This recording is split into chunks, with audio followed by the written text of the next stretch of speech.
Florida's housing market is experiencing nightmare scenario. Around 21% of home purchase agreements canceled in June. That's 1 in 5. In cities like Orlando, Tampa, significantly higher than the national average of 15%. Rafael Corrales, a Redfin agent in Miami, noted that the deals are often canceled last minute due to minor issues. But the real underlying cause is affordability. Home prices in the U.S. hit a record high, 442 in June, and elevated borrowing costs with a 30-year fixed mortgages at 6.7% are deterring buyers. The Sun Belt, particularly states like Florida and Texas, has seen rapid drops in home prices as supply outpaces demand. Inventory in Florida has climbed up to 50% compared to last year. And real estate experts, including Nick Gurley, predicts prices in the region could fall as much as 15% due to overvaluation. Tom, thoughts on the story? Well, all this is putting front and center the affordability crisis in houses. And it very, very simple. Interest rates went up. Remember all of 2022, Jerome Powell was upstairs pounding the cheerleader. And the interest rates were up. Remember, we came back to that. Yep. The interest rates went way up. And people didn't want to sell their home in New Jersey to move to Florida because when they get down to Florida, they had to get a much more expensive mortgage, so they don't sell their home. Boom. So that caused supply to be low. So the people that did have the money and the credit and the capability to buy, including Florida, where you had, I believe it was 24% cash buyers, they end up causing the prices to go up because there's two people bidding for the few homes for sale. So now the homes are up. So when someone goes to buy it, it's a more expensive payment. But now the interest rates were over 7%. Now it's a more expensive payment on top of that. And what is happening is now the news media is catching on to the affordability crisis. Here's what happens. You can go offer to buy a house and show that you've got the down payment. But one of the buyer contingencies to cancel the contract is you have to show you can get your financing. And a lot of people will have a pre-qualifying letter. Look, I checked with the bank, I'm pre-qualified. That doesn't mean pre-approved. So now you get into the contract to go buy the house. Guess what happens, Vinny? They say, show us the approval letter. And you usually have 14 days, 21 days to show it. Show me your approval letter. The bank goes, well, hang on a second. We've just added up the property taxes and the home insurance and the payment. And it has to be well under 40% of your gross salary per month. That's called your back-end ratio. That's how they qualify you. They prefer it to be around 35. And all of a sudden they're like, hey, you can't. You're offering a price for the house that's going to be like a 45% of your total income is going to go to this house. You can't afford it. We can't approve you. So now the buyers can't get their approvals. Bang, here comes the headline. Contract canceled. So then you'll see, if you look on Zoom or Redfin, Zillow or Redfin, you'll see things that say accepting backup offers. Why are they accepting backup offers? Because just in case the buyers can't complete it. And that's what's going on. So the affordability crisis is the cost of the home being high and the interest rates being high. People that do have enough down payment, it only takes 10%, in Florida at least, where they're talking about, they're not getting through the deal. So this is good for me then. Well, it's good for you because there'll be more things for you available for you. But what it says is that the market is tough. And what we were talking about last time, yeah, do we hope the federal government, the Fed, takes down interest rates? Do we hope that? Yeah, we do. That's going to help. But the other thing is people got to make their own decisions and be responsible. You can't sit on the sideline and be a victim. Oh, someday I'll have a house. I don't have it. I will say something, though, Tom. The moment rates start going, there's going to be buyers. You know what kind of markets? In markets like ours, like the one we're in right now. I agree. The moment rates drop, watch the floodgates open of buyers coming back on. The biggest thing right now, Vinny, which is going to be an element of luck. Sellers will put houses out there. Here's do you think they're going to lower rates in September?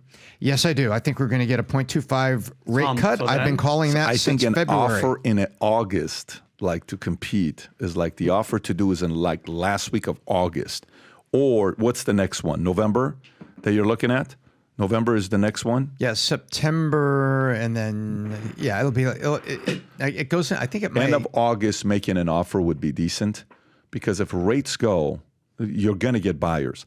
Again, you're living in a place that people want to live in. And you know what they're saying right now about Fort Lauderdale? People are no longer moving to Miami. They're moving to Fort Lauderdale. Have you seen this recent story that picked up? That people are coming up and saying the better place to move is Fort Lauderdale because you're going to save. And it's the traffic is not as crazy. The airport is better. You still have access to restaurants. You're in the middle between Palm Beach and Miami. To everybody listening to this, I'm just making stuff up. Go to Miami. Don't come here. Go to Miami or go to Jupiter or go to Palm Beach. Hollywood. Fort Lauderdale absolutely Orlando's sucks. Don't nice. come here, right? No, but the point with Fort Lauderdale being the fact that's in the middle, that's the benefit, and people are coming here. So the demand for here is actually going to go like this. Okay. That's what's going to happen with Fort Lauderdale. Yes. Give you a little perspective. So I think it all depends on who you are and who you want to be. There's certain people that should definitely be looking into buying right now, and there's certain people that should actually not even focus on trying to buy at all right now. It all depends on your situation. It depends on your time frame, and it depends on your agenda. If you're a guy or a family that's starting with kids and you're really looking for a thing, I fully agree with Pat that you should be starting to look as rates start to drop.